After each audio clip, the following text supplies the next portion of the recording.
I'm Allison. And I'm Jen. Welcome to our podcast, Retirement Plan Secured. Today, we are going to be talking about dating, Dating. dating horror stories, All the dating. All the stuffs. dating, anything to do with dating. Everything and anything. I have to say, I really do feel for people who are on the dating scene today in this day and age. It's so hard. I hear feel for them. so many stories. Mm-hmm. It's so difficult. We are in the era of apps. It's hard to meet people organically. Mm-hmm. Life gets in the way. And I know that you've had some experience on the apps way before meeting your fiance. Yes. And I know you've had some experiences way before I even joined the apps. Yes, for like 3 months. And Right. then But I was like very late to the party. Totally. What's one of the most insane experiences that you had on the app? So, the most interesting was I went on a couple of dates with this guy. It was cool. It was fine. By a couple, I mean like maybe 4, 5 max. But they were like quick dates, like coffee, maybe one dinner. Nothing like serious date. I don't know. I don't really even know what a date is anymore. But anyway, so we're like hanging out, whatever. I think we went to eat. And he like had this all planned out. He's like, I'm going to get a tattoo. I'm like, okay, that's cool. What is it going to be? He's like, well, your name like literally fits perfect on my fingers, like pinky, ring finger, this, that, blah, blah. Oh my God. And I'm sitting in this restaurant and I'm like, oh my God, this person's crazy. Were you like, are you serious? I was just like, oh, I think my face said it. My face had to have said it all. I don't know. I don't even know what I said, to be honest. I was like, okay, I have to go to the bathroom. And I know I went to the bathroom and I was like, what? I have to get out of here. And then I had a panic attack and come out of the bathroom. I'm like, okay, time to go, whatever, we'll leave. And I'm like, all right, I just want to go to my car. Like, I'm literally having a panic attack. I'm like, I want to go home. He's like, oh my God, I feel like this is going to be the last time I ever see you again. And I'm like, what? I'm like, I just want to go home. It's like, we get in the car, drives me to my car. And as he's driving me to my car, I remember texting one of my friends and I'm like, OMG, having a panic attack.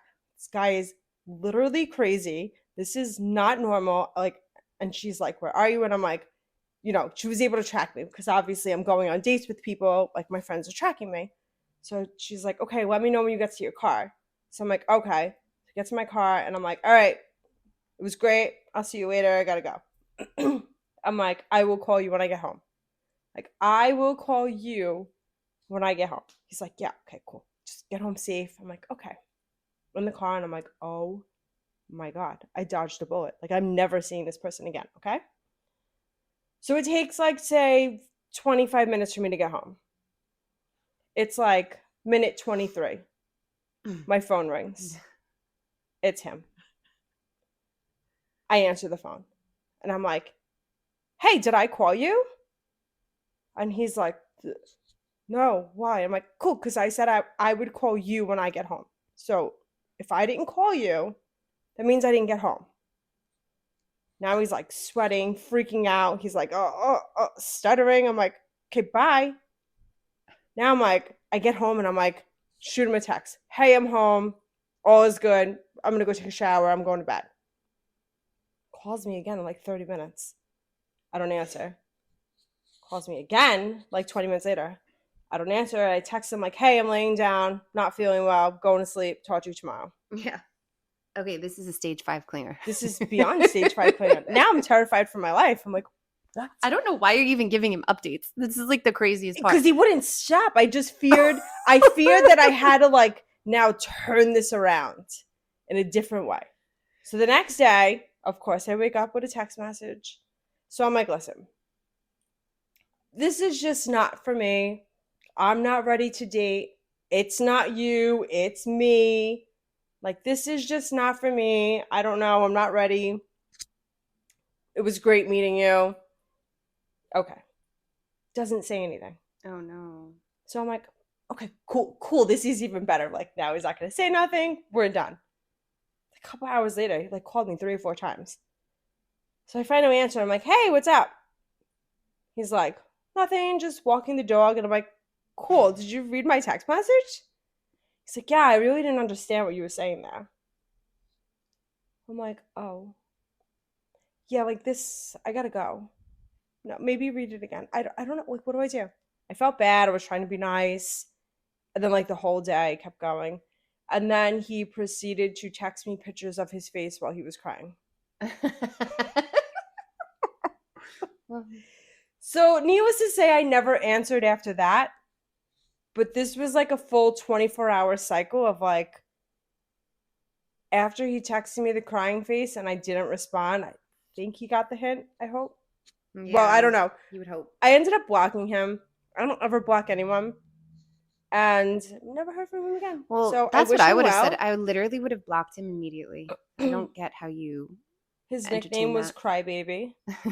And I hope Crybaby has found his special somebody, because that special someone was definitely not me. For sure. Yeah. No.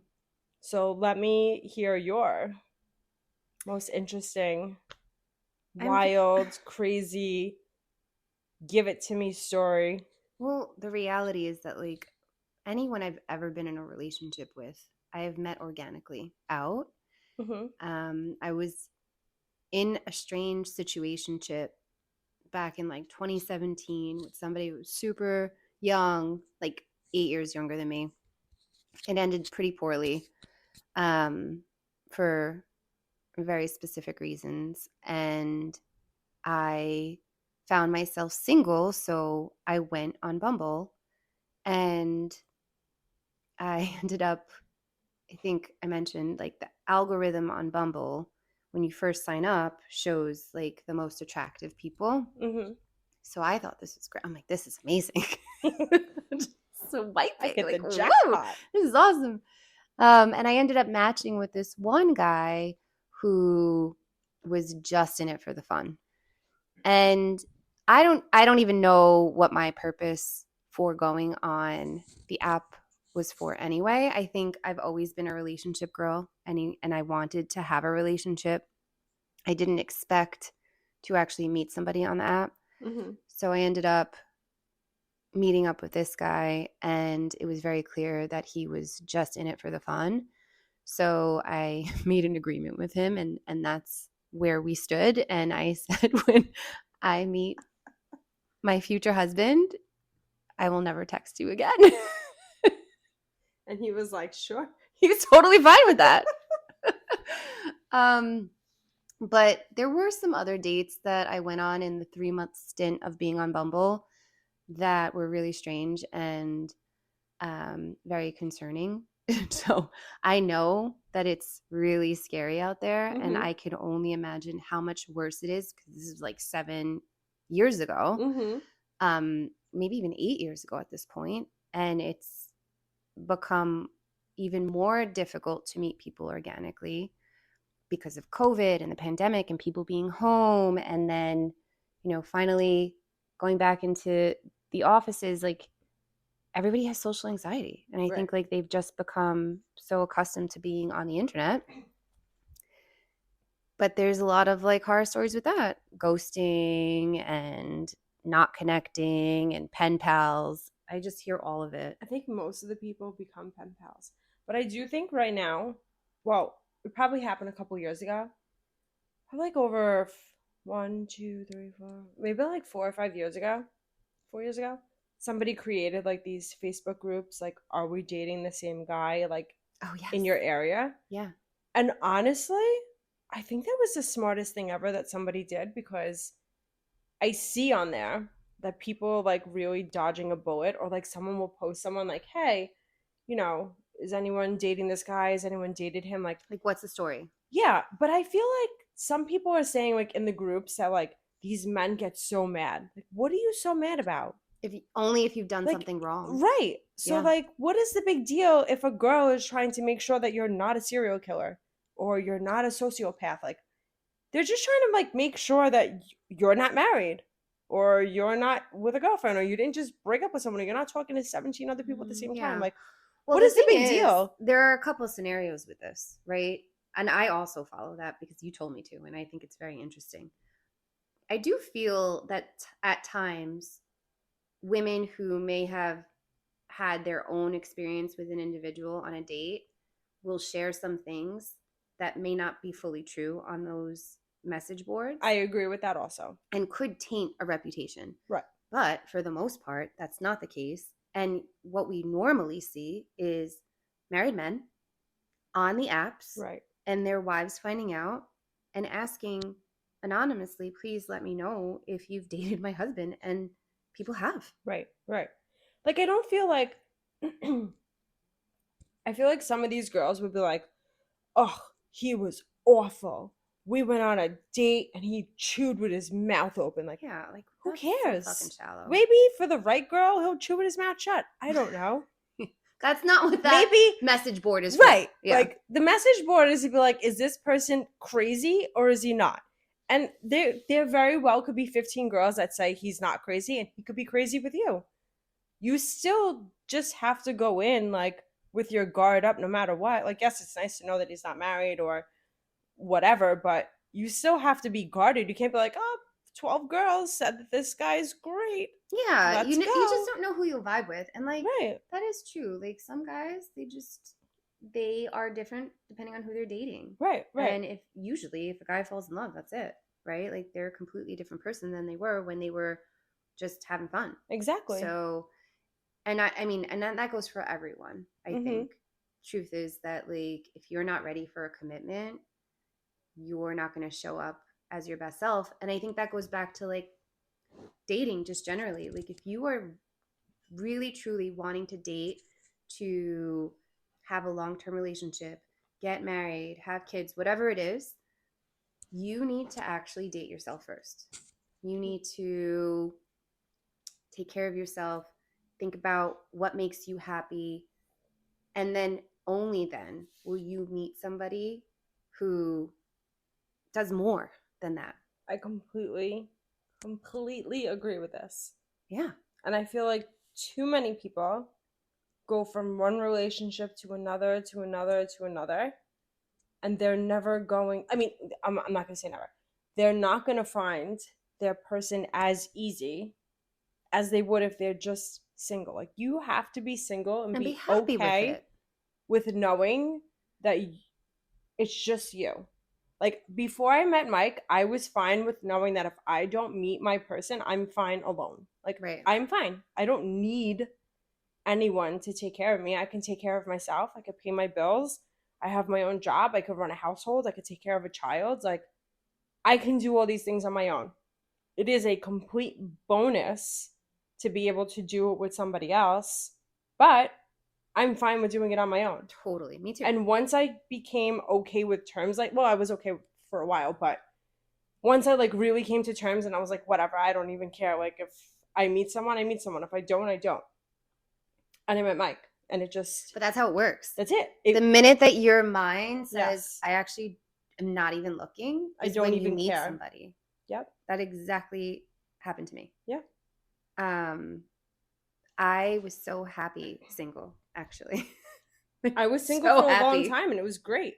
I really, truly enjoyed my single life. Yeah. I hope that people listening to this think about that and definitely date themselves, enjoy themselves, find hobbies, do things that light them up, because those are the things that will attract your tribe and the people that should be around you and the person that you should be with if you are meant to be with somebody. And it's okay to be single. It's okay for all of your friends to be in a relationship and you're single. Yeah. All of my friends were married or in a relationship, and I was single for years, and I would like literally be third wheel, and it was fine. I mean, we're not like 12 years old anymore. I feel like we alternated though, because like I'd be single and you were in a relationship, and then we never were like single in our later years together. Right. But it wasn't like... I guess it's a good thing. If one of us was single and the other one was there, it wasn't like you were like holding hands and making out with each other on the couch. Like, it was just normal. Like, it was just we're very fortunate that like through when you think about the years of Right. dating and whoever we had in our lives, we welcomed our significant others like they were part of the friend group, you know? So I think that still stands today, Right. you know? I mean, that's just how it should be. Right. But it's okay to be single, and it's probably better to be single for a period of time before you find your person because But listen, let's not be super positive here. Like it is lonely. no, it 100% is It's lonely. super lonely. Like, But it's okay it is okay. because you have friends. I mean, I'm sure unless you're a person that has no friends and nothing, then yes, I feel for you. But like, I had my friends, I had you guys, Yeah. so yeah, it was Everybody has a lonely, but different circumstance, right? right. And I do feel for people who are longing for something or they feel like their biological clock is ticking and it causes this anxiety that actually puts out this energy and frequency that pushes people away. Right. Right. I noticed that. I haven't really had that experience because I don't know if it's because I'm like just a bit of a wild Aquarius and I have like freedom just in my blood, but I have noticed that with friends and acquaintances and people that I work with where they get so much anxiety for being single and not being able to find somebody and like going on the apps and getting disappointed, and it's this constant cycle of negativity, and sometimes you just gotta like close the app, go for a walk, I agree. go to the park, go to the supermarket. You can meet somebody anywhere. Go to the DMV. You could probably meet anyone at the supermarket. I guess. I mean, I listen to music when I go to the supermarkets. I mean, think about it. These single men have to be feeding themselves. They gotta get food. Listen, if you're a single girl, maybe go to a beer distributor. Well, if you're a single girl and you're in New York City, you have to go to like very specific supermarkets. You have to go to Trader Joe's. You have to go to Whole Foods, and you'll see like Target Target in like the razor aisle. Yeah. The man looking for a new razor, shaving cream, and deodorant. I guess. So we don't want no stinky man. Yeah. Now listen, you stay single for a while. You get to know yourself. You evolve as a person. You're not the same person you were a year, 2 years, 3 years ago. And you won't be the same person 2 years from now, 3 years from now, 5 years from now. Right. And so I think getting to know who you are will dictate what you enjoy to be around you and who you're compatible with. Right.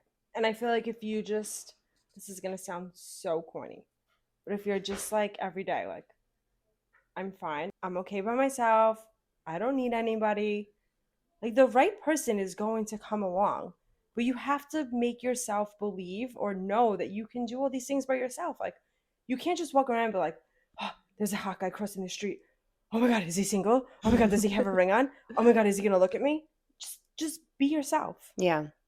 I have to say, there was a point where I was single and I was wearing sweatpants and a t-shirt and I went to the Yankee game and I had the best time of my life. I met so many people. There was no pressure to look beautiful. I'm literally wearing sweatpants, watching my favorite team. And I ended up just like chatting up so many people. That's definitely a good place. Oh, if you're a single girl in New York City, you should go to a Yankee game. Or a Ranger game. Or a Ranger game, yeah. Or a Knick game. That too. But, so the first time I met Mike, I had leggings on, a hoodie, no makeup, not even mascara, and I had just gotten a manicure and I met him at Starbucks. But that's how you should meet the person that you and I was like, want to date. Oh, cool. Yeah. And then in my mind, when we were talking, I'm like, well, if you don't like me like this, you are never going to like me because this is it. This is it. I'm putting zero effort. Yeah. When I leave the house, unless I need to. Right. But that's literally how you should approach meeting somebody. Exactly. Because then it's just like, no pressure. Who cares? Yeah. You don't need to look beautiful all the time. You don't need to put so much makeup on your face. A lot of the times it's just like, Be who you are, and you will attract who you should be with. It's going to be the day that you leave your house with no makeup on, a dirty sweatshirt, leggings from the gym, your hair a hot mess. And that's when you're going to find your person. And they're going to be like, oh my God, this is the hottest girl I've ever seen. Right. Like, this is my girl. Yeah. So one thing, a piece of advice that I was thinking about and would love for others to think about or ponder, a lot of the times, even in friend groups, and I know I did this to your fiance, I asked him, what are your intentions with my best friend? But What did he say? I think he stuttered. I think he got a little frazzled. But he was like, why is she asking me this right now? But I think you need to ask yourself that when you're single or you're like on the dating scene and trying to feel it out. What are the intentions that you have for yourself? Right. I think that's really important, right? Like, what exactly is it that you desire, want, what's ideal? What are your deal breakers? Mm-hmm. What boundaries are you setting? All of those things need to be figured out while you're single. What gives you the ick? Oh, let's talk about the ick. First of all, the ick is the ick. The ick is the ick. Ick is the ick. Now, I have been with my partner for a long time, and we give each other the ick, but it's like out of love, right? Okay. I feel like when you're newly in a relationship and you get the ick, it's like the be all end all. Like it's almost as if you've not built up enough of an intimate sort of bond with the person that you're dating, and therefore the ick is going to ruin it for you. You have to like really stick it out. You really do, because the ick is always going to be there. Right. It really is. I guess. I don't know. I don't have the ick for anything. Oh, please. Now when I go home, I'm going to find the ick. And you're just going to like be like, it's whatever. Something's going to give me the ick now. I'm sure. I'm sure. So I also feel like when you're with someone, you kind of have to like... Or when you're newly dating somebody. Newly dating someone, yes. Yeah. You have to put them through the interview process without making them know they're going through the interview process, you know? So you have to like really strategically plan out your questions. Like they can't just be like, you know, what do you hate and what do you like? And, you know, I don't know. They can't just... I don't agree with you. I literally would be like, No. Tell me the answers Guys to my are questions. not that smart. You kind of gotta like go around it, because if you just ask them straight out, they're just gonna say something ridiculous, like, you know, whatever. So you kind of like gotta bring up things like make up a story, like, oh my God, can you believe this? My friend was dating some guy and he did XYZ. Like, could you imagine? And then you gotta see what their response is, and from there you can see whether or not they Yes. would do the same thing. I guess. I don't know. I've always been really straightforward with like my questions. I want to know the deepest layers of your soul. Like Well, right yes, away. but that comes like that also. You got to get them drunk, I think. Oh, yeah. Because when a guy is drunk, they don't shut up. It's true. They don't shut up. It is fairly true. And you could really trick them into answering any question. You don't want to trick them. You just want to get to know them. But but what happens is, this is the best part about a guy that's drunk. They ramble. Yeah. And they'll tell you everything you need to know. I know. Believe me. I did not ask for it, and I found out more than I needed to know. Yeah. I mean, tell me everything. I know you are like, tell me everything. I'm like, I don't what care. happened don't tell me. To your cousins, uncles, brothers, sisters, neighbors, secretary. I want to know. Give it to me.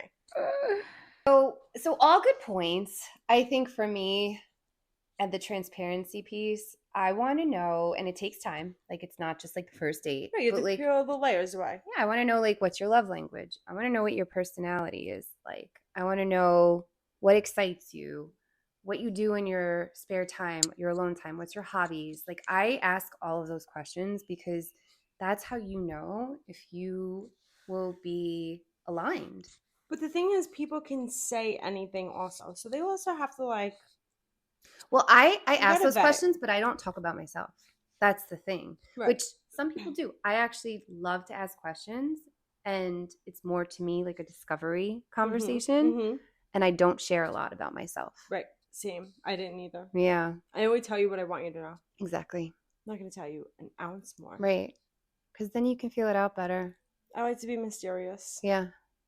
If Rhett was here right now and he had an opportunity to talk about our first and second date, because we met actually organically at a bar in Williamsburg, he would literally sit here and be like, she put me through the ringer. Literally interviewed him on very specific topics. I think my first question to him was, are you a Yankee fan? I used to ask Mike crazy stuff too, but like not straightforward. I used to have to ask him in a more roundabout way. I have to say though, like But he I never said think anything like this bad. this generation, and I'm on board with it because I also don't drink anymore. They actually don't drink a lot. So like people are exploring dating and going into the dating scene and going for coffee, going for walks, hopefully, um, and doing things outside of the bar and like lounge or cocktail uh, situation. And I think that allows you to really uncover more because you can see if someone has anxiety or like if they Mm-hmm. have social, I agree. right? Like when you drink, your inhibitions go away. I agree. I think that beginning stages of dating, I think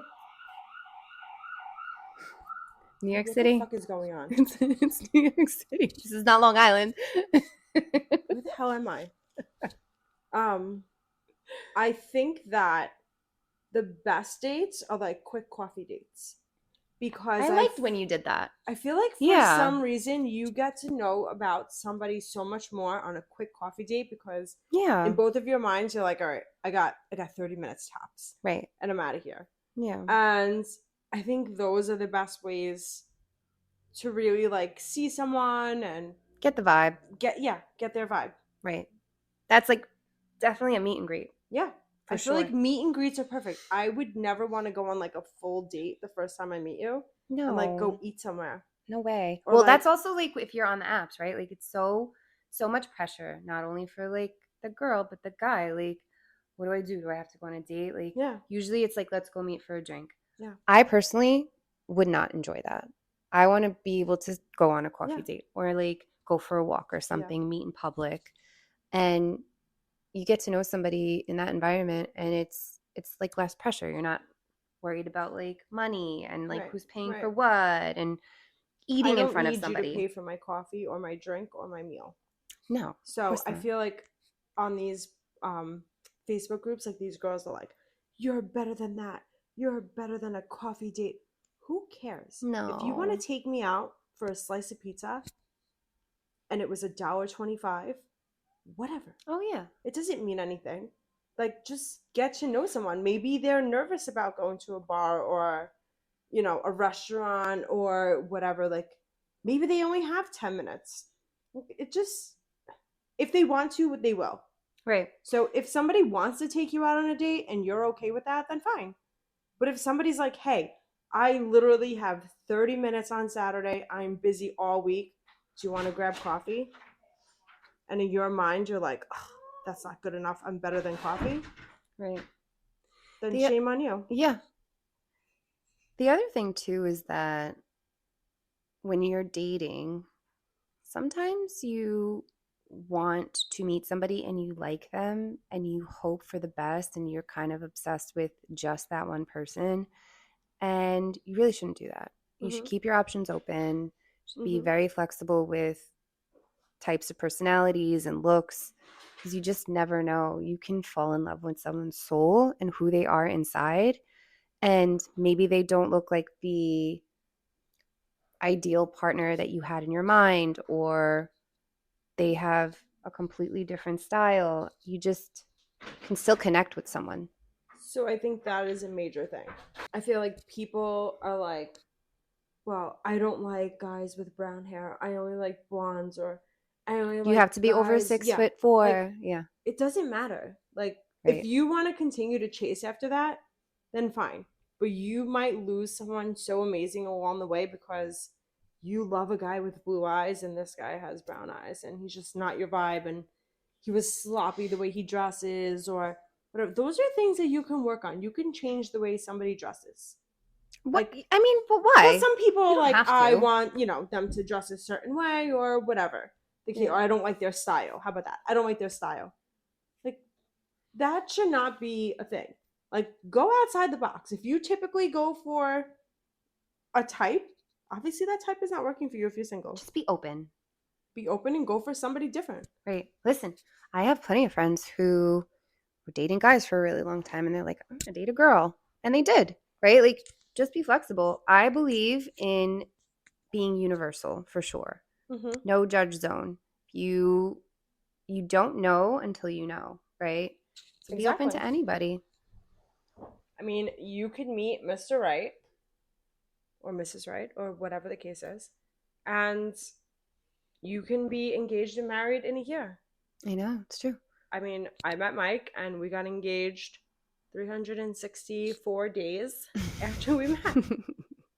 We were going to be together 1 year. Well, it would have been 1 year that we met, and he proposed to me the day before. I mean, if you know, you know. That's Divine timing. It right? is. It is 100% divine timing. Listen, I think the commitment thing is very interesting. I definitely have the mindset that when you love somebody, you love them. Do you need a ring? Do you need a piece of paper? I don't know. Is it a nice thing to have? And like, would you want to have a celebration? Yeah, for sure. For me personally, it's like, if it happens, it happens. I have like literally no pressure about that. In fact, I am certainly getting a dose of what it's like to plan a big, large party with over 130 guests because I'm doing that right now and it does not sound fun. So No. to do that for a wedding. Well, this is why we still haven't gotten married yet. Yeah. Nobody has time to plan a wedding. 2, I'm not paying someone to plan my wedding. And 3, nobody has time to plan a wedding. Well, listen, I got really good with the Sweet 16, so if you do need a wedding planner, let me know. You're gonna do it. I'll for quit me. my job. I'll do the podcast. Yeah, but I'm not gonna pay you to do it. I know. So if you quit your job, that's on you. I'll have free time. That sounds like a you problem, not a me problem. All right. Well, I think this is a lot of talk about dating, just generally the scene as it is today. Hopefully, there was some insights and a little bit of guidance on how to approach dating. But I feel for anyone that is having to navigate it, it's not easy. Just be open, Honest, believe in the universe, and follow your instincts. yeah, and it's gonna happen the way it's supposed to happen. Yeah, everything ends up happening the way it should in the long run. right. And if you have that mindset, then it's going to happen for you. Absolutely. And if it doesn't, then it's just clearly the wrong person. You have to do something else. No, or if it doesn't, then what you're thinking is not actually. That's what I'm saying. You're meeting the wrong people because you're not thinking of it in the right way. Or I'd listen. Just manifest your best life. Manifest your best life. I guess we'll leave you guys with that then. Manifest your best life. That's right. All right. Well, follow us on Instagram. Actually, you know what I would like to say? Anyone has like some dating stories that they would like to share, DM us on Instagram. That would be amazing. Yeah. Yeah. Or like advice. Any advice on this, on dating or anything else. Like, we'd love to hear it. Yeah. You can find us on Instagram at Retirement Plan Secured Pod. And everywhere else. Same handle. Everywhere else. Yeah. Thanks for listening. We'll talk to you next week. Okay. Bye. Bye.